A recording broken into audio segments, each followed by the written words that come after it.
Umuman olganda turnir haqida, tashkilotchilik va final haqida. Assalomu alaykum hammaga. Turnirimiz ko'rsatmasi yaxshi o'tdi deb o'ylayman. Kichkina turnir bo'lsa ham, lekin anchagina nima deydi, adrenalin, ajiotaj deydi-yu, shunaqa berdi. Ko'p muxlislar ham maza qildi. Legends jamoasiga ham kattakon rahmat, Vantage Blaze'ga, tanish bilishga. Bu turnir yaxshi deb o'tdi deb o'ylayman. Kichkina turnir bo'lsa ham. Finalda nima yetishmadi jamoaga?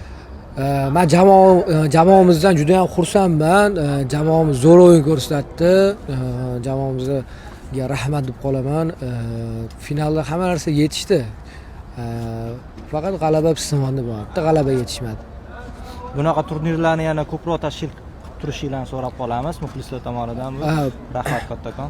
Rahmat. Bunaqa turnirni tashkil qilishimizda yordam bergan Federatsiya, O'zbekiston futbol assotsiatsiyasiga, yana hamma ko'pchilik insonlarni yordami bilan shunaqa turnir tashkil qildik. Inshaalloh keyingisida ham bundan ham yaxshi turnir tashkil etishga harakat qilamiz. Rahmat hammaga.